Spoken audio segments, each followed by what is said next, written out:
Eh ben, bienvenue à tous. Bienvenue à tous pour cette amphi de révision du coup de comment des systèmes complexes.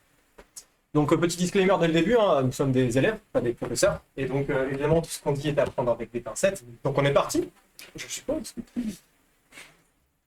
Alors déjà la commande des systèmes complexes, c'est quoi? Il y a beaucoup d'entre vous peut-être qui n'ont pas fait d'automatique avant, et donc qui sont arrivés et qui, alors beaucoup peut-être pas, mais une partie d'entre vous qui n'a pas fait d'automatique avant, et qui du coup quand sont arrivés ont un peu paniqué, j'imagine, parce qu'on a sauté quelques étapes. Mais la première étape, c'est de se demander qu'est-ce qu'on peut faire, pourquoi est-ce qu'on fait cette matière et c'est quoi le but derrière. Vous avez eu un TP où vous avez manipulé ce truc. Et ce truc-là, c'est censé être un modèle réduit d'hélicoptère. Alors de façon générale, la commande des systèmes complexes, vous l'avez deviné, ça va servir à commander des systèmes qui sont complexes. Bon. Ça fallait pas des études d'ingénieur pour le comprendre. Mais par contre, ce qui va être cool, c'est de voir exactement quelles entrées, quelles sorties, comment est-ce qu'on va contrôler, comment est-ce qu'on va lier ça, donc comment est-ce qu'on va faire un travail d'analyse d'ingénieur sur un système pour être capable de vraiment lui dire « je veux que tu fasses ça » et qu'il le fasse. Dans un hélicoptère, c'est quand même bien que quand tu veuilles faire tourner les hélices, bah, elles tournent. Et que quand tu veuilles faire monter ton hélicoptère, bah, il monte. Si quand tu veux faire monter ton hélicoptère, il tourne à droite, tu auras des problèmes, quoi. Enfin, disons que tu auras des utilisateurs qui ne seront pas contents. Mais mine de rien, ces matières-là, de la commande des systèmes complexes, c'est ce qui nous permet aujourd'hui d'avoir des trains qui marchent, d'avoir des hélicos qui volent, des avions qui volent, d'avoir, voilà. Donc il y a énormément de systèmes complexes qui sont autour de vous tous les jours, et c'est drôle des fois de s'arrêter et de penser à chaque fois que vous voyez un truc qui marche tout seul, ou qu'il y a genre des portes métro qui sont toutes seules, bah, dites-vous qu'il y a un ingé qui a bossé sur quelle tension fallait mettre en entrée de chacun des moteurs de la porte pour qu'elle s'ouvre quand on lui dise de s'ouvrir. Donc, bon, c'est pas rien quand même. Donc c'est ça l'idée. La commande des systèmes complexes, on va vouloir commander des systèmes complexes. Un système, ça va être quoi? Ça va être un truc, voilà, je ne vais pas le définir parce que c'est très très général, parce que ça peut être un système, un truc qui va être décrit pour nous par des équations physiques. En général, ces équations physiques, on les connaît entre guillemets, c'est-à-dire que je dis pour ça qu'il est environ connu, parce qu'en général, on n'a pas l'exactitude de comment est-ce que le système va se comporter vraiment, mais on a un modèle de système, on sait à peu près comment ça va se comporter, parce qu'on a, voilà, on sait qu'il va y avoir des forces, des frottements, des machins, et du coup on est capable de faire des équations qui vont nous dire à peu près comment ce truc se comporte.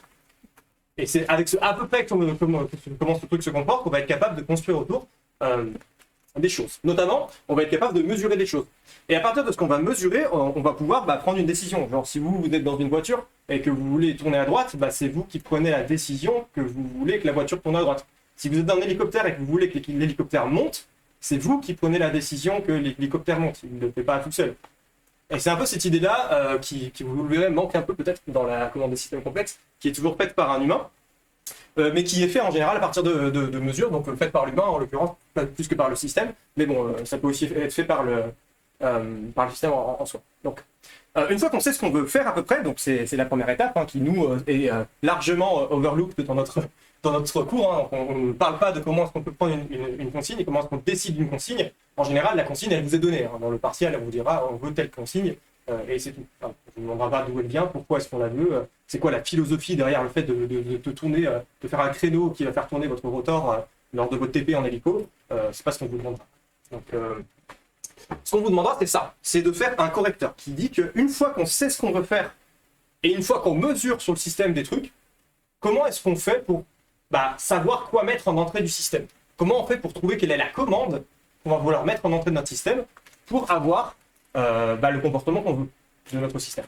Donc ça va être ça l'intérêt de la commande des systèmes complexes, ça va être de trouver cette commande-là. Donc qu'est-ce qu'on veut mettre en entrée directement? Quelle est la tension des moteurs qu'on veut? Quelle est... je n'ai même pas trop d'exemples, c'est tellement général, la simple tension dans les moteurs. Je crois que la plupart des problèmes qu'on verra, c'est vraiment des tensions des moteurs. Mais voilà, c'est un peu lié.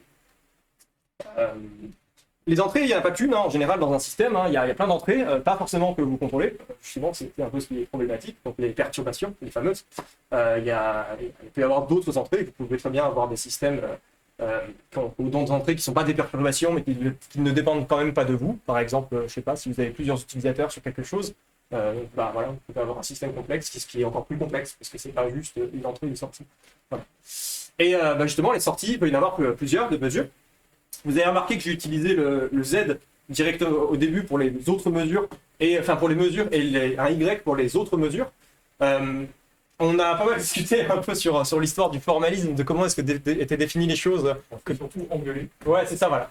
Quand je dis discuter, c'est ce que je voulais dire. On a eu un débat, voilà, des débats sur le sujet. Mais en gros, le problème, c'est qu'en commande des systèmes complexes, on n'utilise pas toujours les mêmes lettres pour les mêmes choses. Et c'est un peu problématique quand on veut vraiment comprendre directement ce qui se passe.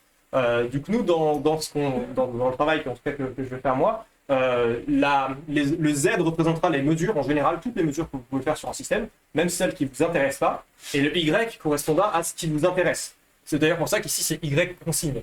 En gros, quand je dis Y consigne, c'est il y a des trucs que vous pouvez mesurer, et quels sont dans ces trucs, enfin qui peuvent sortir de votre système, il y a des trucs d'intérêt que vous voulez consigner, que vous voulez asservir. Et c'est ces trucs-là que je note Y. Les autres trucs que vous mesurez étant des Z. Voilà. Bon, là j'ai mis l'exemple d'une petite voiture télécommandée. Si vous avez un peu du mal à vous représenter ce que vous pouvez nous entrer des perturbations, une commande, enfin, ces trucs-là, quoi, vous pouvez essayer de les assigner à ça. Donc là, je sais pas, les perturbations, ça peut être l'effroidement de l'air, ça peut être des trucs voilà, que vous ne contrôlez pas. Les équations physiques qui décrivent votre système, vous les avez. Enfin, c'est la physique de Newton et tout ça.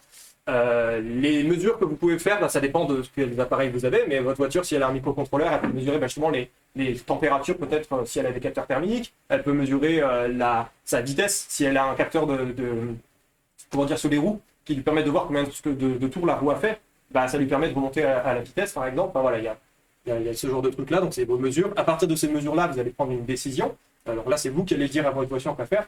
D'ailleurs, petite anecdote pour ceux qui sont en control engineering, pour notre projet de fin de séquence, là, on fait un véhicule autonome. Alors, un véhicule autonome où on va quand même lui dire exactement quelle trajectoire il doit suivre à chaque instant, quoi. Mais autonome. Voilà. Mais une fois qu'on a pris une décision, par contre, on sait faire un magnifique correcteur grâce à la commande des systèmes complexes pour lui dire, ok, maintenant que tu sais quelle trajectoire faire, parce que je t'ai dit laquelle faire,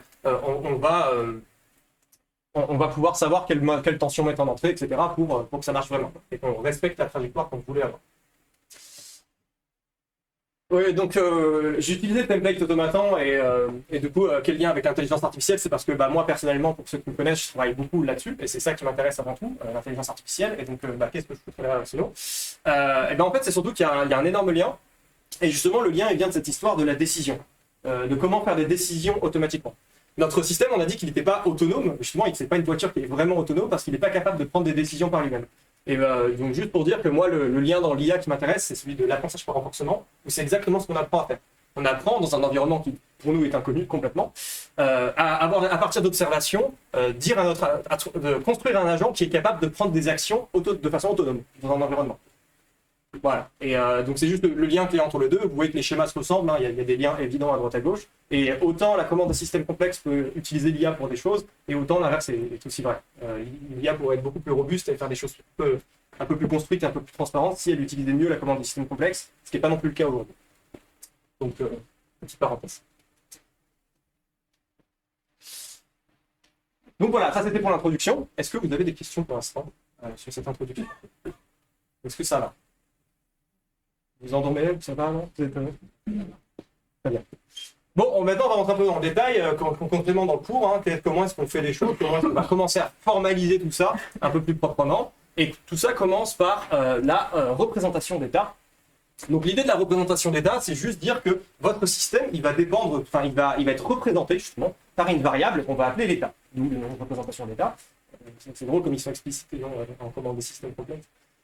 C'est un peu la même chose. C'est pareil, représentation d'état, c'est juste un état qui va représenter votre système.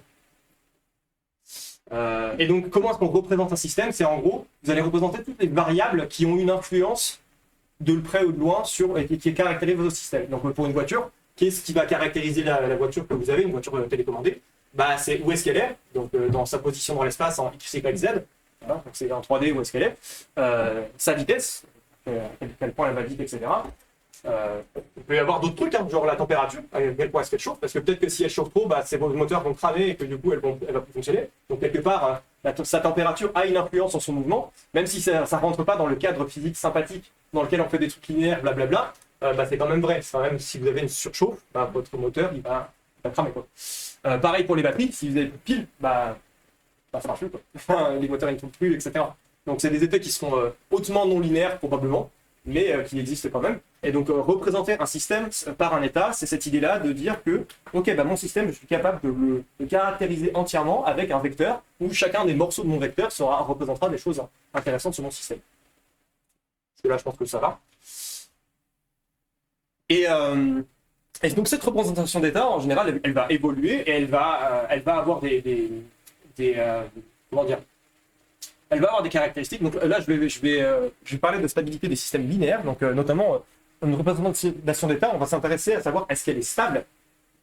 Est-ce qu'elle est stable? Alors, c'est pas tout l'état, tout votre système qui sera stable, bien évidemment, c'est qui sera stable en un point. C'est en un point de votre état. Est-ce qu'il va rester dans cet état-là si, en gros, on ne le perturbe pas trop? C'est-à-dire, et si on l'éloigne un petit peu, est-ce qu'il reviendra dans cet état? C'est un peu cette notion de stabilité. Pensez à un pendule, tout simplement, que bah, si vous l'écartez de sa position d'origine, il est stable.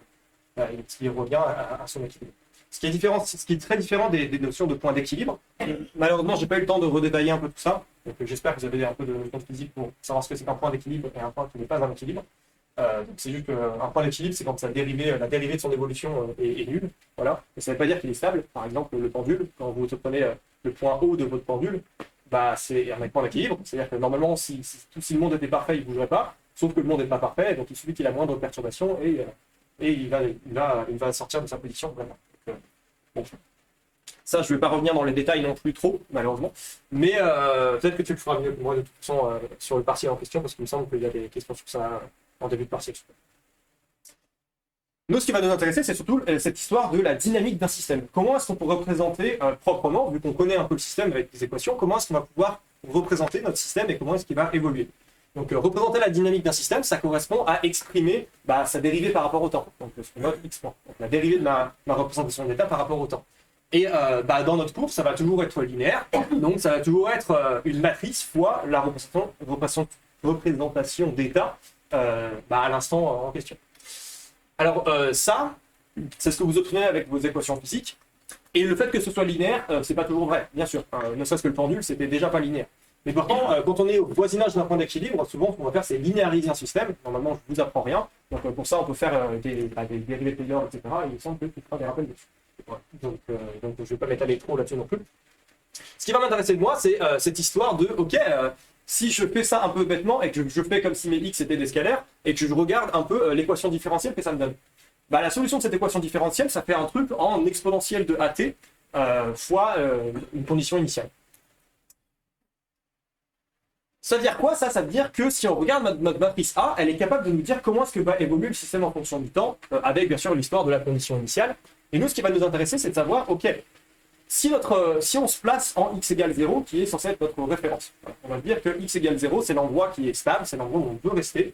La question, c'est, si on n'est pas au x égale 0, est-ce qu'on va y revenir? Donc c'est un peu cette notion de si vous vous écartez un petit peu de la position, est-ce que vous allez revenir dans cette position-là? Et donc, on va regarder un peu l'évolution temporelle de notre état. Et donc l'état, ici, on voit que sa représentation temporelle va dépendre d'une exponentielle de a fois t. Alors je mets des guillemets, parce que évidemment les matheux dans la salle vont peut-être crier, mais trust me, derrière il y a des choses intéressantes et on peut tout faire proprement. Là, c'est vraiment juste une histoire d'intuition, encore une fois. Pourquoi est-ce que c'est cool? Parce que en fait, une exponentielle de matrice, ça se définit avec la série entière, sa série entière. Et ça, si vous avez des coefficients diagonaux, c'est facile à calculer. Voilà. Et du coup, pourquoi est-ce que c'est sympa? Parce qu'en fait, là, quand on replug ça ici, ça nous dit que en fait, notre système il va évoluer en exponentielle des valeurs propres.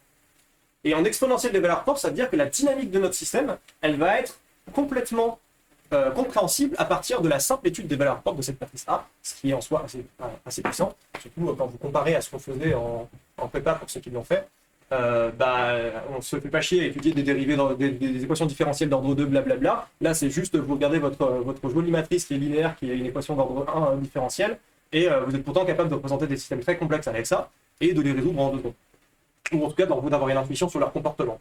En particulier, les lambda ici, donc les valeurs propres, sont complexes, et donc vous aurez soit des valeurs propres réelles, soit des valeurs propres complexes conjuguées en général.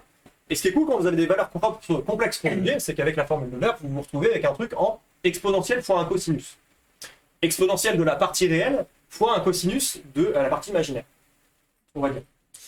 Et cette exponentielle de la partie réelle, c'est ça qui vous donne dans le cours cette histoire de en fait, si on veut que toutes les composantes de mon vecteur x ici tendent vers 0, bah en fait, il suffit que tous les a ici soient négatifs. Parce que si tous les a ici sont négatifs, ça veut dire que toutes les composantes de mon vecteur x vont être exponentiellement décroissantes, parce qu'elles sont justes, parce que même si b il est non nul, hein, c'est un truc qui est borné, faut un truc qui est décroissant, exponentiellement décroissant, ça va tendre vers 0. Et donc c'est un peu ça l'idée qui vous donne les fameux théorèmes que vous devez savoir par cœur, entre guillemets, mais avec un peu plus d'intuition, ça s'appelle ça, qui est que à partir du moment où il existe une seule valeur propre dont la partie réelle est strictement positive, vous allez avoir un de vos termes, une de vos dimensions qui va exploser dans votre vecteur, bah, du coup il ne peut pas rester à 0. Donc c'est pour ça qu'il y a une divergence instantanément, parce que si vous avez une exponentielle croissante, enfin, bah, c'est fini quoi. La stabilité vous dit au revoir. Si vous avez une valeur propre où c'est un 0 ici, et que le b ici est différent de 0, bah, ce qui peut être intéressant, c'est de voir que vous avez un terme en 1 ici. Et vous avez juste en fait des oscillations. C'est exactement ce que vous avez quand vous avez un pendule ou quand vous avez un oscillateur harmonique, etc. C'est cette idée-là d'avoir deux valeurs propres complexes conjuguées qui ont une partie réelle qui est nulle, et donc vous allez avoir une stabilité, mais au sens large. C'est-à-dire que vous n'allez pas vous écarter à l'infini comme ce que vous pourriez faire si vous aviez une valeur propre qui était de partie réelle positive, mais vous allez juste rester dans un voisinage sans vraiment revenir converger vers le point stable. Vous allez rester aux alentours. C'est ce qui se passe quand vous commencez votre pendule un peu écarté de la position d'origine, bah, vous avez des oscillations autour sans problème. Par contre, comme on le disait, si tu devais avoir une partie réelle qui est strictement positive, alors tout est beau, les exponentielles sont décroissantes et tout pourrait.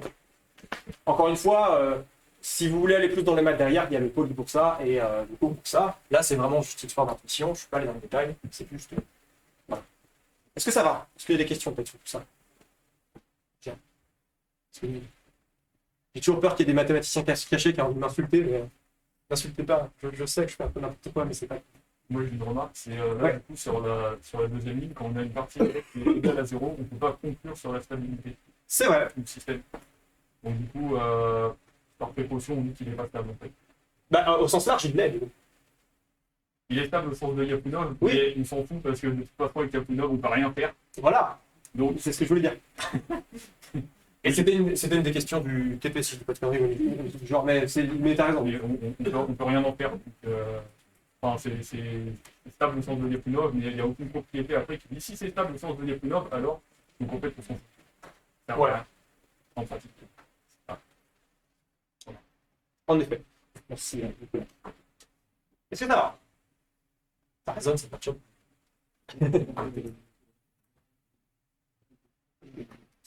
Bon. On va passer à la suite parce que donc la fameuse notion de commandabilité, parce que ce qui nous intéresse, c'est quand même d'avoir un système et pas juste de l'observer et de voir comment il se comporte, notamment en repensant le pendule, mais de le commander. Nous, ce qui nous intéresse, c'est de pouvoir, si on veut, ramener notre pendule en l'air et de le garder là-haut, ou même de le garder à n'importe quelle position d'ailleurs, donc de commander notre système. Ce qui va nous intéresser, c'est d'être capable de prendre un système et avec des entrées, de le mettre dans n'importe quel état dans lequel on veut.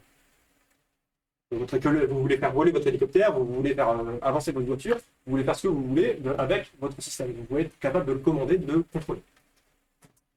Donc, si vous êtes en train de le contrôler, ça veut dire que vous allez changer sa dynamique. C'est-à-dire que vous n'allez plus le laisser évoluer tel qu'il est, vous allez mettre une entrée qui va perturber cette dynamique-là. Et c'est ça l'idée qu'on va faire en rajoutant ce terme de BU là, dans cette équation-là. En fait, on va avoir quand vous avez une entrée dont l'influence sur la dynamique du système va être proportionnelle à votre entrée. C'est ça que ça veut dire votre B fois U. Et le B, c'est la relation de proportionnalité entre à quel point les entrées que vous avez ont une influence sur la dynamique de votre système. En discret, ça donne ça. C'est-à-dire qu'en gros, à l'instant t plus 1, votre état est égal à A fois la matrice de son état qui est à l'état précédent, plus B fois la commande. Donc remarquez que ne rien faire correspond à mettre U égale 0, évidemment, et donc on reste dans la dynamique originale de votre système. La commandabilité, ça va nous amener à une question que vous aurez probablement dans le partiel, qui est est-ce que le système est commandable par cette entrée, qui est U ici, et comment est-ce qu'on calcule, etc. Blablabla. Donc ça va si vous avez un peu quelques souvenirs du cours quand même, on va arriver vers cette notion de matrice de commandabilité, mais plutôt que vous balancer la formule sans vous donner plus d'explications, j'aimerais essayer de vous développer un petit peu l'intuition derrière pourquoi est-ce que cette matrice existe et pourquoi est-ce que son rang nous donne des informations sur à quel point est-ce qu'on peut commander notre système.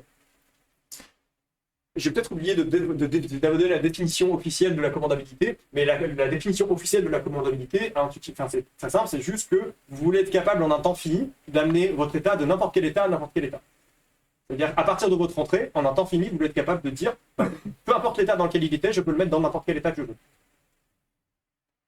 Mathématiquement, ça se définit, ça se formalise bien, évidemment.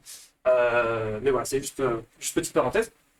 Alors, comment est-ce qu'on construit cette histoire de matrice de commandabilité et pourquoi est-ce qu'on fait? Moi, j'aime bien regarder ça de façon, avec cette notion d'influence, de voir à quel point est-ce que notre entrée a eu une influence sur la dynamique du système. Donc, on va imaginer qu'au début, on a notre système qui est en 0, voilà, il est dans son point, on va dire, stable, d'origine, très bien. Et après, il va évoluer. Il va évoluer, donc s'il était en 0, la dynamique ne va pas changer, donc ça, vu que c'est a fois 0, donc ça va rester 0, très bien. Et on va imaginer que juste à l'instant 0, je vais lui donner une petite impulsion, voilà. Je vais juste lui donner une petite entrée. Une entrée qui est du 0. Et on va regarder comment est-ce que cette entrée va se propager un petit peu dans le temps. Alors après, au bout de 2, 3, 4 étapes, etc., on voit que si on... Déjà, au bout de 2 étapes, si on fait A fois XC-1, donc ça fait A fois X1, ça fait A fois B fois BU0, et donc ça fait ABX0. X3, c'est la même chose, mais avec un 2, donc c'est juste que vous multipliez par A à chaque fois. Donc là, vous multipliez par A à chaque fois, et donc X, en général, Xn plus 1, c'est égal à A fois Xn, qui est égal, du coup, à A puissance n fois B fois X0. Sachant que je ne remets plus jamais d'entrée, hein. J'en mets vraiment juste une au tout début, sinon à chaque fois, il y aurait le terme qui s'additionnerait, et ben voilà. Très bien. Donc on imagine vraiment, je mets juste une impulsion à 0. Bon, déjà, ceux qui connaissent le cours devraient reconnaître quelque chose, hein. Les termes en bleu et rouge sont intéressants. Ce qui va être intéressant, c'est de savoir à quel point est-ce qu'on peut avoir de l'influence. À quel point est-ce que on peut changer les états, les morceaux d'état ici, à partir de notre simple entrée dès le début. Et là, ce qu'on va voir, c'est que à partir de A puissance n, en fait, ça servira plus à rien d'aller plus loin, parce qu'on va jamais gagner plus d'informations, parce que A puissance n, c'est en fait une combinaison linéaire de toutes les A puissance précédentes. Donc de A puissance 0, A puissance 1 jusqu'à A puissance n-1. Ça, d'où ça vient? Ça vient du théorème de Cayley-Hamilton, qui est ici, qui est qu'une matrice est toujours solution de ce polynôme caractéristique. Donc ce polynôme caractéristique étant d'ordre, l'ordre de la matrice, donc n, et bien en fait, vous savez qu'il y a une équation du type A puissance n est égal à une combinaison linéaire, qui est un polynôme, qui est le polynôme caractéristique en fait, hein, de A. Ce qui veut dire qu'en fait, là, une fois que vous arrivez à n, vous allez juste continuer à avoir une combinaison linéaire de l'expression que vous avez au départ. Donc vous n'allez jamais pouvoir influencer plus que n étapes, entre guillemets. Donc c'est pour ça que dans la matrice de commandabilité, on s'arrête à ça. Donc c'est ça la matrice de commandabilité, c'est ce fameux B, AB, A carré B, jusqu'à A puissance n-1 fois B. Donc l'intuition derrière ça, c'est quelle est toute l'influence que vous pourriez avoir sur la dynamique de votre système à partir de votre entrée. Sachant son nom. Et vous n'aurez jamais plus que ça comme influence. Et donc le rang, évidemment, de cette matrice vous donne à quel point, quel est le nombre de dimensions au total que vous allez pouvoir influencer. Et donc le nombre de dimensions au total que vous allez pouvoir influencer, s'il est égal à n, ça veut dire que vous pouvez influencer tout le système à partir de votre entrée, et donc votre système est parfaitement, totalement commandable. Et donc vous pouvez l'amener dans n'importe quel état. Est-ce que ça va? Ça vous inspire un peu cette façon un peu intuitive de parler? Parce que je ne sais pas si ça a vraiment du sens pour les gens, je ne sais pas. Pour moi, ça en a, mais... Ça va? Ça a du sens pour vous aussi? Ouais, merci. Merci Nicolas. Très bien. Donc c'est ça l'intuition derrière la matrice de commandabilité. Donc évidemment, ce qui se passera dans le partiel et ce que vous aurez besoin de faire, c'est d'apprendre par cœur cette formule, de l'appliquer, et voilà, incroyable. Même limite même de demander à votre calculatrice de le calculer pour vous, le rang en question, et voilà, c'est passionnant, bien sûr.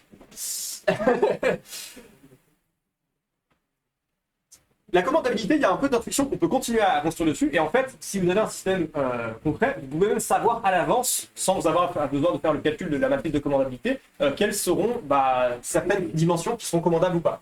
Par exemple, si je reprends ma petite voiture X, ma voiture là, avec sa concentration d'état, à votre avis, là-dedans, quelles seront les dimensions qui ne seront pas commandables? Je vous pose la question. Alors, à votre avis, qu'est-ce qui est commandable déjà? Donc, je prends X, Y, Z, hein, donc Z vers l'altitude et X, Y sur le plan du sol.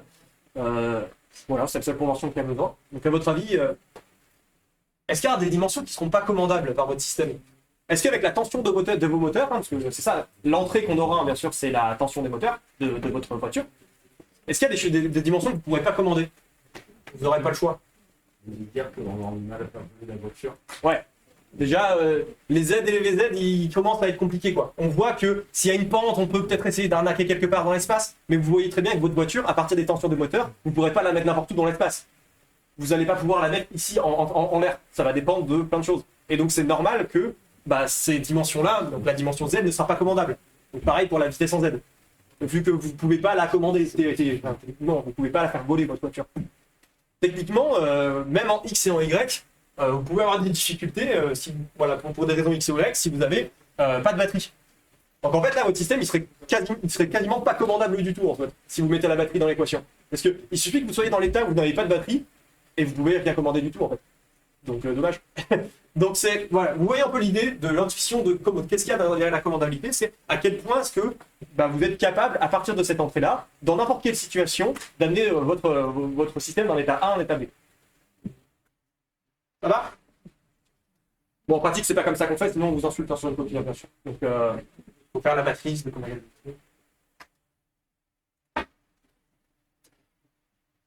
Bon. Maintenant, on a vu un peu cette histoire de commandabilité. C'est bien, la commandabilité. Maintenant, on sait que c'est commandable, mais comment est-ce qu'on calcule la commande? Parce que c'est quand même ça l'intérêt. Si vous êtes capable de dire à quelqu'un, ouais, tu pourrais faire ça, mais qu'au final, tu lui dis pas comment faire, ça sert un peu à rien. Si vous êtes capable d'avoir un avion et de dire, ouais, il pourrait voler, hein, vraiment, je l'ai calculé, mais que vous dites pas comment, ça sert à rien. Donc c'est l'intérêt de l'étape suivante, c'est de calculer la commande en question. Alors là, désolé, j'ai pas eu le temps de faire d'animation, donc c'est un peu un gros bloc de texte. Désolé pour ça. Mais on va y aller pas à pas. Donc ici, vous reconnaissez déjà le système, bien sûr, qu'on va étudier, hein, qu'on retrouvera dans en fait, toutes les slides, il y aura des schémas de toute façon, qui va nous donner, et va être très sympa, il va nous donner une mesure parfaite de l'état. C'est-à-dire que à tout instant, vous êtes capable de mesurer parfaitement dans tout l'état de votre système. Alors c'est beau, ça tiendra pas longtemps, bien sûr, et dans la vraie vie, ça marche pas. C'est d'ailleurs ce que vous avez pu voir avec le TP, si je ne dis pas de bêtises. Ouais, c'est d'ailleurs ce que vous allez pouvoir en TP et ce que vous verrez dans la plupart des systèmes réels. Dès que vous étudierez un système réel, vous n'aurez jamais cette mesure parfaite de l'état. Mais, commençons simple, on va imaginer qu'on a l'état. Donc, on va vouloir envoyer ça dans un correcteur qui sera un correcteur linéaire. Donc, un correcteur linéaire, ça veut juste dire que notre commande sera proportionnelle à ce qu'on mesure et proportionnelle avec un gain. Donc, le gain de commande, ce sera ça. Par convention, c'est moins L. On dit moins LX. C'est par convention. C'est juste parce que sinon, il y a des termes négatifs partout. Et voilà. Donc voilà, c'est tout. Donc ça fait les trois équations que vous avez de votre système. Donc Y, entre guillemets, la sortie, les sorties sont juste l'état directement, donc on a accès à tout l'état. Et la dynamique de votre système, elle va juste être la dynamique originale, plus l'influence que vous avez avec votre commande, et la commande qui étant de la forme -LX. Donc ça vous donne, si vous remplacez ça là-dedans, une dynamique en A-BL. Alors ça qui est intéressant, c'est qu'en fait, si vous appelez ça A tilde, concrètement, vous avez toujours un système qui en X point est égal à A tilde fois X. En fait, tout ce que vous faites quand vous mettez une commande, c'est que vous modifiez la dynamique du système original. Et donc, ce qui est cool, c'est que ce qu'on a déjà étudié, donc l'histoire de stabilité, l'histoire de machin, ça marche aussi sur A-BL. C'est juste que vous n'avez plus la même matrice A, et que la matrice A, vous pouvez la choisir en soi. Alors, notamment, si le système AB est totalement commandable, donc c'est la différence, la définition de commandabilité qu'on a vu avant, s'il est totalement commandable, ça veut dire que vous pouvez modifier n'importe comment cette matrice A-BL. Donc, plus formellement, vous pouvez choisir n'importe quelle valeur propre pour cette matrice A-BL en modifiant uniquement les coefficients de L. Et donc, ça veut dire que vous pouvez donner n'importe quelle dynamique au système. Pas beau ça? Le système, vous pouvez lui dire, tiens, tu prends comme ça, exactement, et il ne le fera. Bon, évidemment, dans la vraie vie, ça ne marche pas aussi simplement, vous allez voir pourquoi. Donc, comment est-ce qu'on fait ça par le calcul? Par le calcul, il faut juste calculer du coup, votre déterminant de A-BL, et vous voulez juste identifier les coefficients avec les coefficients que vous avez choisis. En fait. Donc, je pense que Nicolas fera des exemples, ou en tout cas en parlera peut-être. Ça, c'est ça, là, l'expression qui est en bas à droite, là, c'est l'une des formules les plus importantes du cours. Voilà. Et dans le cahier des charges, on a un dépassement, par exemple, et un temps de réponse qu'on souhaite avoir avec notre système, en mettant une bonne commande, comme on a dit avant. Et ce dépassement avec le temps de réponse, on peut dire quels sont les pôles. Et donc les pôles du système sont les valeurs propres de la matrice A, qui ici est A moins B, enfin, c'est cette nouvelle matrice A, c'est une matrice active. Et donc ces valeurs propres-là, on obtient avec les dépassements et les temps de réponse, qui font les lambda qu'il y a là. Ouais. Donc, cette expression-là, dans toute cette expression-là, du coup, notre seul inconnu, c'est le N. Et combien c'est ce qu'on cherche, c'est le retour. Et donc là, on factorise sur les lambda, et on peut identifier directement les coefficients de N. Exactement. Donc, en gros, en développant ça, vous obtenez des polynômes, et comme il y a unicité de l'expression des coefficients d'un polynôme quand il est développé, vous pouvez identifier les lambda, L, les coefficients de L en fonction des lambda I que vous voulez. Et les lambda I que vous voulez vous donnent exactement la dynamique que vous voulez de votre système. C'est ce qu'on appelle le placement des pôles. C'est pour ça que c'est le petit nom du titre de la slide. Et c'est une méthode que sur MATLAB vous pouvez faire place. Vous dites place ses valeurs propres, et voilà, c'est magique, ça marche. Et donc, en pratique, c'est pas si simple que ça, dans le sens où ça a un coût. C'est-à-dire que quand vous avez, quand je dis BO, c'est pour boucle ouverte, quand vous avez votre dynamique originale du système qui a des valeurs propres, x, y, blablabla, donc qui a un comportement, il a une dynamique à proprement dit. Et évidemment, vous pouvez modifier cette dynamique comme vous voulez, à partir de votre commande, avec le fameux BL. Sauf que, évidemment, plus vous allez modifier la dynamique de votre système, et plus ça va avoir un coût en énergie de commande. C'est-à-dire que plus la commande va devoir être élevée, donc entre guillemets votre moteur va devoir être vénère, ou voilà, il y a des choses que en entrée vous allez devoir mettre des trucs qui sont absurdes, même si vous modifiez trop la dynamique de votre système. Et donc plus vous allez modifier la dynamique de votre système, plus vous allez consommer en énergie. Mais par contre, ce qui est bien, c'est que comme vous le voyez sur ce schéma, vous pouvez passer d'un truc qui était à la base instable à un truc qui l'est. Parce que pour ça, il suffit que vous déplacez un petit peu une valeur propre juste pour qu'elle passe du côté strictement négatif, et hop, votre système devient stable. C'est exactement ce qui se passe avec le pendule. Si vous voulez le commander avec un moteur et faire un retour d'état justement pour qu'il reste en haut, vous pouvez, justement. Parce que grâce à la commande que vous allez rendre votre système stable alors qu'il était à la base dans une position instable. Et ce qui est beau, c'est que ça n'a même pas besoin d'être un système, un point d'équilibre en soi. Vous pouvez très bien le faire comme ça et le bloquer comme ça, votre moteur. C'est juste que, vu que vous allez devoir changer énormément la dynamique de votre système pour qu'il reste dans un état qui est très instable, ou qui n'est même pas un point d'équilibre, du coup, ça va consommer beaucoup d'énergie. Mais vous êtes capable de le faire. Enfin, je veux dire, là, mon bras s'expliquait complètement. Parce que c'est pas normal que mon bras tienne en l'air comme ça. Si je le lâchais, quoi, ça c'est normal. Voilà. Et du coup, ce que je fais, c'est que je dépense de l'énergie pour pouvoir le maintenir dans une dynamique qui n'est pas du tout sa dynamique originale. Et ça, ça c'est pas ce que je voulais dire, je pense. Donc voilà, c'est ça l'idée, c'est l'idée de qu'avec notre commande, on est capable de modifier la dynamique du système et que donc, si on veut une dynamique particulière, par placement des pôles, on est capable de choisir la dynamique qu'on veut. Bien sûr, il faut toujours avoir dans l'idée que plus on va changer la dynamique et plus ça coûtera cher. Ok. C'est pas la seule façon de faire. Dans le cours, il y a une autre façon de faire qui, en fait, moi, ma préférée, parce que ça fait des choses que je préfère, on va dire, qui sont de l'optimisation. Donc, l'optimisation, le but de l'optimisation, c'est souvent pour pouvoir obtenir une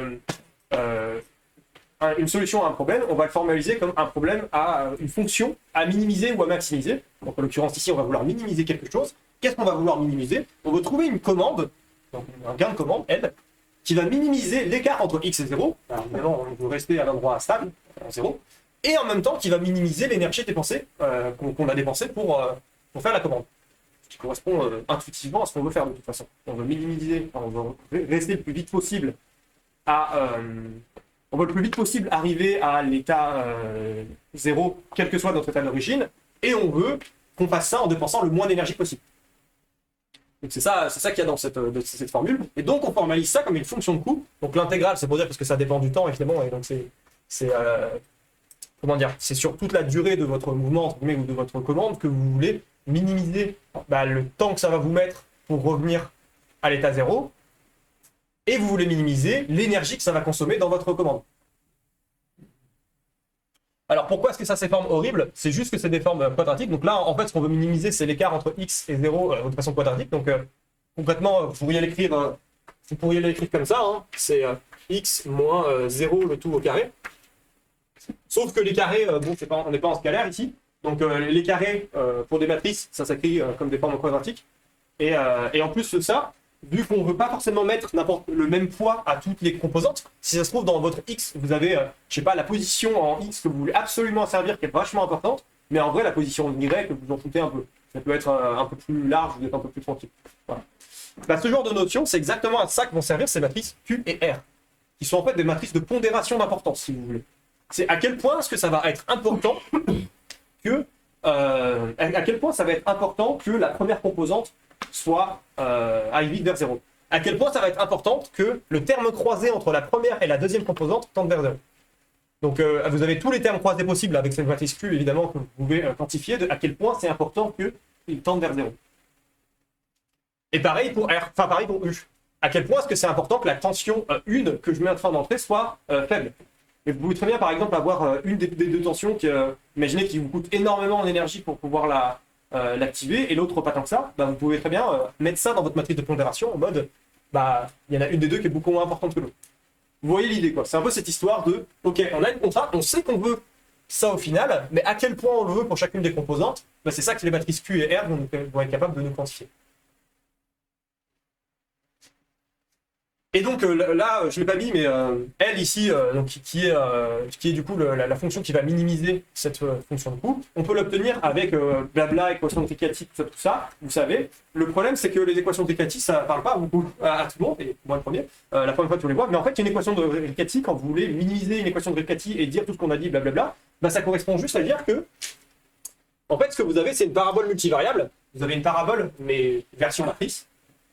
C'est ça concrètement une équation de Riccati, en fait, c'est une équation quadratique, mais version matrice. Quand vous dites que vous avez Q qui est défini positif et R qui est strictement positif, ça veut juste dire que vos coefficients de votre polynôme quadratique sont positifs, ce qui veut dire que les bras sont vers le haut. Et donc si les bras de votre parabole sont vers le haut, alors il existe un minimum et vous pouvez le calculer. Sauf que là, c'est la version matricielle de ça, avec l'équation de Riccati, tout ça. Et c'est exactement ça que ça veut dire. C'est-à-dire que vous avez une parabole multivariable qui a toutes les branches vers le haut, et donc vous êtes capable de dire qu'il existe un minimum multivariable que vous pouvez trouver et que vous pouvez calculer. Voilà. Ça va ?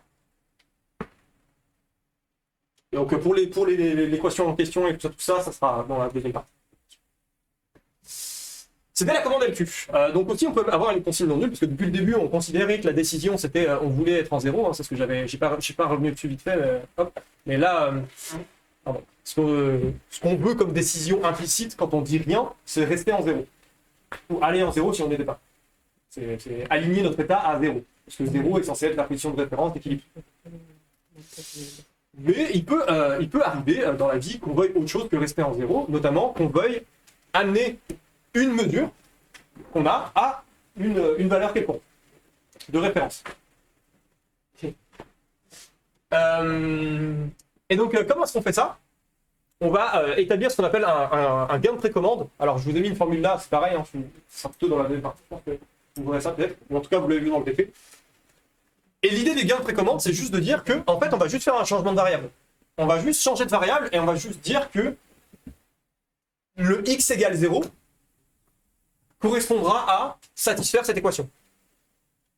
Et faire ce changement de variable, en fait, c'est identique donc à un changement d'équation près. C'est identique à juste rajouter un terme de précommande pour dire que vous allez corriger, entre guillemets, vous allez corriger votre commande pour qu'elle soit plus alignée sur x égale 0, mais sur y égale à une valeur particulière. Je ne vais pas aller trop dans le détail, c'est juste pour dire que ça existe. Ça a quelques conditions pour que ça marche proprement avec les formules du cours. Voilà. J'ai pas trop eu le temps de travailler cette slide, je ne vais pas vous mentir. Alors c'est bien mignon d'avoir l'état en entier, mais c'est pas réaliste. En pratique, vous n'avez pas l'état. Vous n'avez pas une mesure parfaite de toutes les variables qui existent dans votre système. Ou alors vous êtes très riche. Mais en pratique, vous n'avez pas. Et du coup, comment faire pour quand même calculer une commande, quand même travailler, faire ce qu'on a fait avant, comment l'appliquer quand on n'a pas accès à l'état en entier? Vous l'avez deviné, c'est en utilisant un observateur.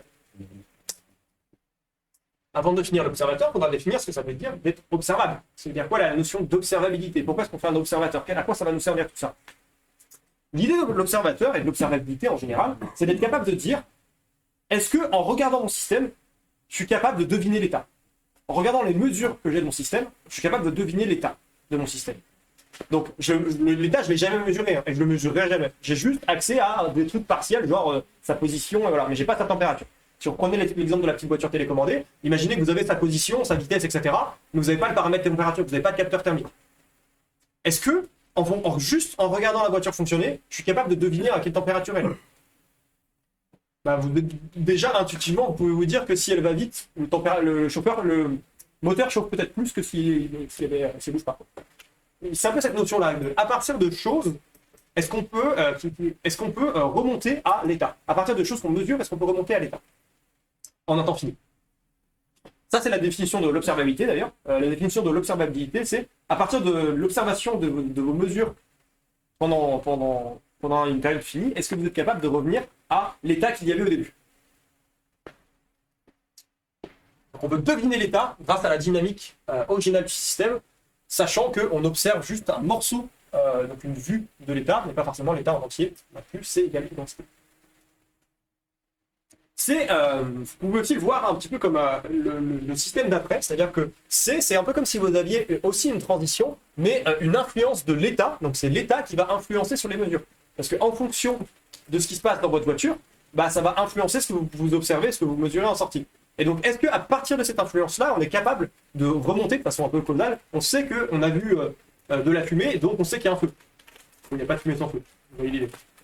Bah, c'est un peu ça, cette idée-là, c'est est-ce qu'à partir de l'influence, on va pouvoir remonter? Je vais détailler. Donc, je reprends pareil que tout à l'heure pour l'histoire d'intuition.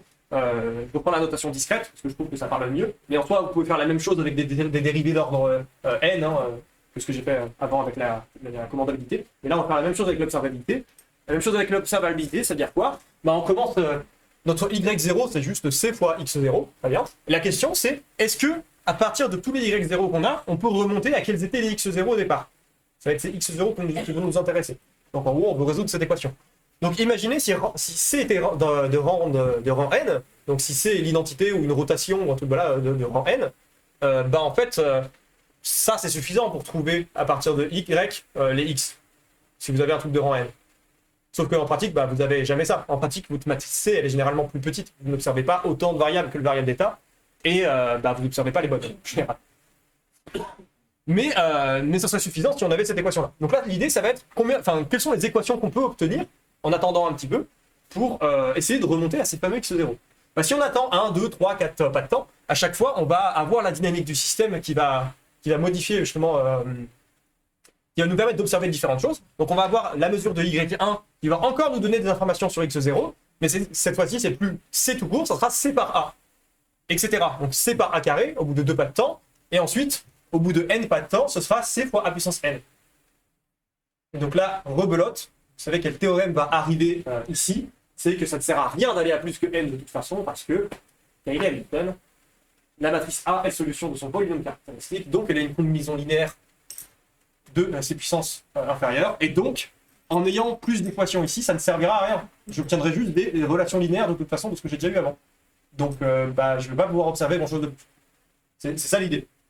Encore une fois, les matheux voudront m'assassiner, mais c'est pas grave. Et donc, la matrice d'observabilité, c'est pareil que la matrice de commandabilité, sauf que cette fois-ci, c'est une colonne, d'où la transposée ici, et c'est une colonne de CA et plus de A2. Et donc pareil, hein, si le rang de la matrice d'observabilité est égal au nombre de dimensions de votre vecteur d'état, ça veut dire que vous pouvez observer à partir de votre entrée absolument toutes les variables d'état. Voilà, je ne vais pas vous refaire en mille, vous avez compris, je pense. Alors comment est-ce qu'on fait un observateur, comment est-ce que ça se dessine? Alors pareil, j'ai pas eu le temps de faire des animations, désolé. Mais comment est-ce que ça se dessine? Bah, cette fois-ci, on va mesurer un truc partiel seulement. Donc on ne peut plus juste faire notre boucle à partir de l'état. On va être obligé de mettre un truc entre les deux. Ce truc entre les deux, ça va être quoi? Ça va être un observateur. L'observateur, qu'est-ce qu'il va essayer de faire? Il va essayer à partir de la commande, donc de l'entrée, qu'on sait, parce que c'est nous qui avons mis l'entrée, et de la mesure partielle de l'état, donc de toutes les mesures qu'on fait, on va essayer de deviner quel est l'état. Et si on est capable de deviner quel est l'état, bah après on peut faire exactement la même chose qu'avant. Parce que si on sait quel est l'état, bah on peut faire la commande par retour d'état comme ce qu'on avait fait en placement de pôle ou en LQ. Donc de remodifier la dynamique du système, blablabla. C'est juste que du coup on n'aura plus un état réel que vous avez directement mesuré, mais vous aurez estimé votre état à partir de cet observateur. Alors l'observateur, ce sera un autre système, donc on aura une dynamique différente du système du premier ici. et qu'on va pouvoir construire, tout simplement. Alors comment est-ce qu'on va le construire? Déjà on va regarder un peu quelles sont les équations, on va se rappeler un peu quelles sont les équations de notre système, parce que c'est comme ça qui nous intéresse. Et comme on veut copier notre système, ça a fait sens que notre vecteur d'état estimé va suivre la même dynamique que le vecteur d'état réel. Donc d'où l'intérêt qu'il y ait la même équation ici. Donc ici on a la même équation, donc pareil on a des entrées, des sorties, donc voilà j'ai mis Y et Z parce que débat. Mais en gros donc ça serait les trucs qui vous intéressent, que vous voulez servir, et ça c'est tous les trucs que vous mesurez. Et en général l'observateur autant tout prendre, même si c'est pas que vous n'allez pas prendre que les trucs qui vous intéressent à servir, pour pouvoir essayer de deviner votre état. Parce que si ça se trouve vous avez d'autres informations à côté qui sont pas celles que vous voulez servir forcément, mais qui vont vous servir quand même à deviner l'état, et donc c'est pour ça que c'est intéressant d'avoir les deux, entre guillemets. C'est pareil.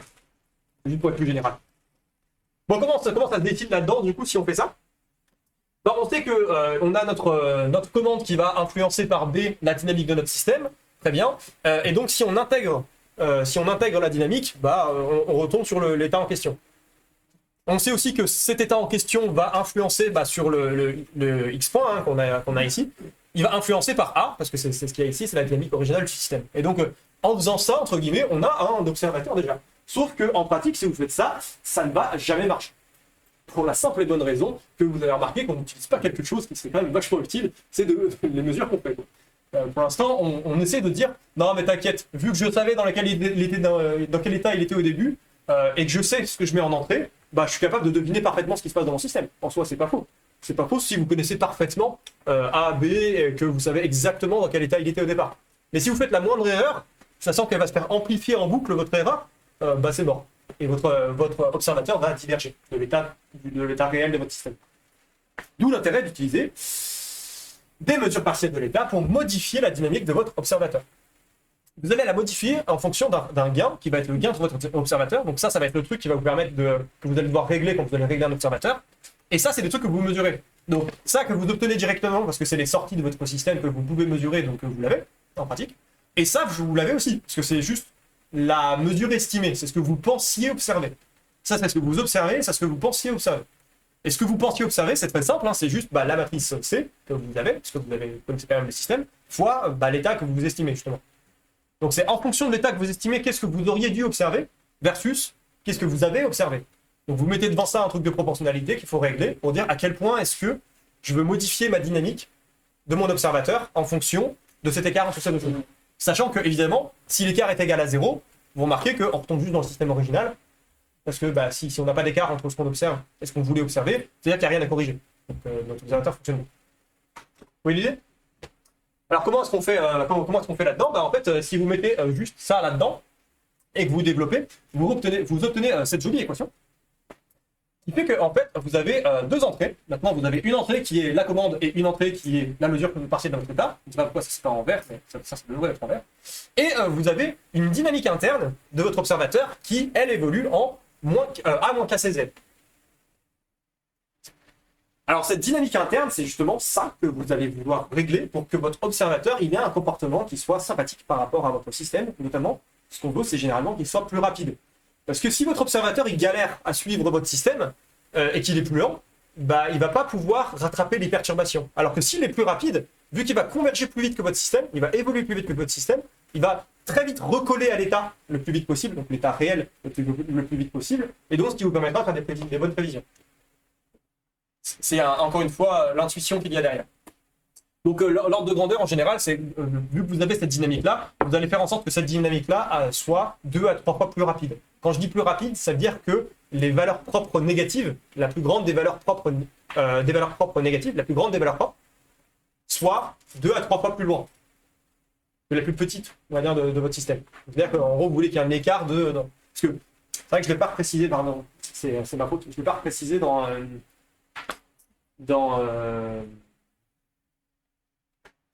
je ne l'ai pas précisé au slide précédente pendant la dynamique, mais évidemment, plus vous êtes à gauche de votre plan imaginaire, donc plus vous êtes dans des valeurs réelles, des parties réelles de valeurs propres qui sont négatives.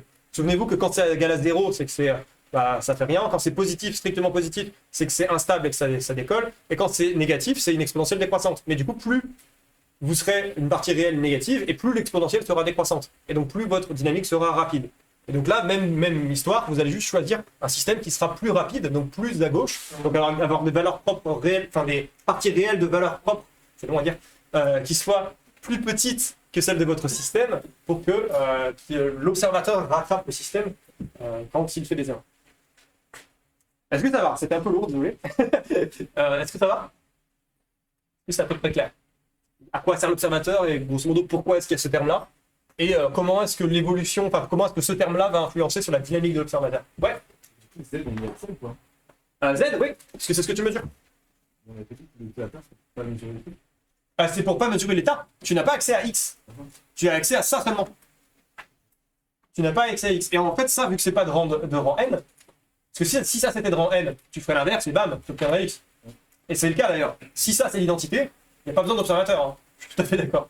Mais le problème, c'est que ça n'est pas en général. D'ailleurs, vous l'avez vu, souvent, c'est des trucs du genre vous mangez deux colonnes, les C que vous avez en pratique, c'est souvent des trucs du genre, ok, je mesure ma première valeur de l'état et ma deuxième valeur, et celle-là, j'ai pas d'info. Et bah, du coup, pour un truc comme ça, tu peux pas remonter facilement à partir de juste la mesure de Z, tu peux pas remonter à X. Et c'est exactement ce que l'observateur va essayer de faire, remonter à X, en utilisant le fait que tu connaisses la dynamique de ton système. Pour régler un observateur, alors je sais même plus ce qu'il y a sur cette slide moi-même. Ah oui, pour régler un observateur, quand vous comparez du coup ce qu'on avait fait avant, donc là souvenez-vous c'est le A-BL de quand on avait nous mis une entrée qui du coup avait une influence et du coup modifié la dynamique du système. On avait choisi A-BL donc soit par placement de pôle, soit par commande LQ, donc en trouvant critères d'optimisation, voilà machin, tout ça. Donc on avait fait ça, et à partir de A-BL, on était capable de trouver un L pour que tout marche. Bon, en fait, le parallèle, là, il ne devrait pas être très compliqué. Vous voyez qu'il y a une inversion de termes. Donc, c'est pas super pratique, parce que ça veut dire qu'on ne peut pas appliquer telles quelles les méthodes qu'on a faites avant. Mais heureusement, on va pouvoir faire un trick pour quand même le faire. Notamment, la dynamique de l'observateur, on va pouvoir la transposer en profitant du fait que le polynôme caractéristique d'une matrice, c'est aussi le polynôme caractéristique de sa transposée. Du coup, on peut juste le transposer. Et quand on transpose ça, on obtient transposé de A moins C, transposé de C fois transposé de K. Ça tombe bien, c'est dans le bon ordre. Incroyable. Et du coup, c'est pour ça qu'on va appliquer la même chose. Donc pour parler, là j'ai pris l'exemple de la commande LQ. Donc pour trouver le K transposé, vous faites la même chose que ce qu'on a fait avant, sauf que la dynamique de votre observateur, c'est pas A, mais c'est la transposée de A. Et que l'influence de l'entrée sur votre dynamique de votre système, c'est plus B, comme dans le cas classique, là, mais c'est la transposée de C. Et sinon, vous arrivez exactement à la même chose. Enfin, c'est la même chose, quoi. C'est juste... Et du coup, là, ce qui fait office de matrice Q et R, donc souvenez-vous des matrices Q et R de la commande LQ, qui étaient des matrices de pondération, de à quel point c'est important, la première composante, la deuxième, etc., pour à la fois la commande et l'état, c'est la même chose ici. Voilà. C'est à quel point est-ce que les mesures sont importantes dans V, donc les entrées de mesure sont importantes dans V, et à quel point est-ce que, pareil, les morceaux d'état sont, donc les parties d'état sont importantes dans W. Et donc c'est pareil, c'est des coefficients de pondération dans votre critère de minimisation. Et donc c'est ça le fameux bruit artificiel que l'on rajoute dans les mesures et dans machin truc, que je trouve pas du tout intuitif, c'est même plus confusant qu'autre chose de parler de bruit, parce que c'est pas du vrai bruit, c'est un espèce de bruit artificiel simulé que tu fais que dans le calcul. Donc en fait, pour moi, c'est vraiment juste, en fait, vous appliquez une commande LQ, comme ce qu'on a fait avant, sauf que Q et R, on n'a pas dit que c'était des bruits. Là, c'est pareil, c'est des pondérations de à quel point est-ce que c'est important de coller dans un sens et dans l'autre. Ou en tout cas, il me manque quelque chose pour comprendre cette option. Est-ce que ça va? Vous avez compris un petit peu d'où ça vient, du coup, cette histoire de transposer Ouais. On va partir avec l'observateur. Comment on fait pour savoir combien d'états on doit mesurer? En général, tu connais ton système. Donc, tu connais l'ordre de ton système. Donc, tu connais les variables que tu es censé deviner. C'est juste que tu les mesures pas. Donc, tu sais combien il y en a. On va commencer avec combien de variables on doit mesurer. En général, c'est donné dans l'énoncé. On dit l'observateur, on mesurera machin. Sinon, tu fais ta matrice d'observabilité et tu testes les combinaisons. Tiens, si je prends la première, est-ce que ça marche? Non, ça marche pas. Si je teste la deuxième, et à chaque fois, tu fais ta matrice d'observabilité, tu regardes si ton rang est bien égal au nombre de vecteurs que tu as. Et en pratique, du coup, si tu construis un problème, parce que je pense que c'est peut-être aussi la question, si toi tu as un vrai problème réel auquel tu veux résoudre, tu regardes déjà au début ce que tu as, parce que souvent tu as des mesures qui sont facilement accessibles, qui sont des mesures de base. Donc tu regardes, est-ce que c'est suffisant avec mes mesures de base pour avoir l'observabilité, ou même avoir la détectabilité, c'est-à-dire n'observer que ce qui t'intéresse, concrètement, et que le reste soit stable. Si tu as déjà ça, entre guillemets, tu peux déjà faire des choses. Ensuite, si tu n'as pas assez de mesures, si t'as pas assez pour l'observabilité, ce que tu peux faire, c'est essayer de voir quelles sont les mesures qu'il faudrait faire pour gagner le plus en observabilité avec le moins de mesures possible. Il faut toujours avoir en tête que chaque fois que tu fais des mesures, c'est un capteur, et chaque fois que tu rajoutes un capteur, comme l'a dit le prof, c'est de l'argent et des incertitudes de mesure. Donc tu essaies de minimiser le nombre de capteurs dont tu as besoin. Et par exemple, si tu as le choix entre des capteurs qui sont... Enfin, tu as une mesure qui te donnera la même observabilité, et tu as juste une que tu sais que le capteur sera plus fiable, bah autant prendre la plus fiable. Enfin, tu vois l'idée? C'est des conceptions un peu plus choix des capteurs, plus qu'autre chose. Et quand même, derrière, tu peux calculer avant, si tu avais ce capteur, à quel point est-ce que ça t'aiderait. Qui du coup t'oriente dans la précision. Ça va? Une autre question peut-être? Non? Oui? Donc, sur l'observateur, ça fait la partie avec le plateforme. Non, mais ouais, c'est la même chose. Ouais, c'est la même chose. Oui. Donc c'est vrai que Nicolas me le dit parce que je l'ai pas dit, hein, mais choisir l'observateur ici, je l'ai fait par LQR, mais évidemment, vous pouvez faire la même chose par placement de pôle. Hein. Une fois que vous avez la dynamique de votre observateur, vous pouvez très bien placer des pôles, donc choisir les valeurs propres que vous voulez, résoudre blablabla, comme ce qu'on a fait, comme ce qu'on a fait dans le cas de la dynamique. Donc le premier cas qu'on a vu pour trouver une commande, bah, c'est pareil ici. Hein. Vous pouvez aussi l'appliquer. Les deux marchent. Autant le LQ que placement. Ça. Bon, on arrive à la dernière section. Donc tenez encore un petit bout et après ce sera la pause. Avant la partie de Nicolas. Donc ce sera la dernière section pour moi en tout cas. On va s'intéresser à l'erreur statique, parce que tous les modèles sont faux mais certains sont utiles. Une jolie citation de George Box que notre cher Herbin n'arrête pas de voler, je crois, d'après les GPA. Donc voilà, une jolie citation qui est sympathique parce que ça montre que là, tout ce qu'on a fait, notre observateur, nos commandes, etc., ça part d'un principe qui est quand même assez douteux, qui est qu'on connaît A bien, parfaitement.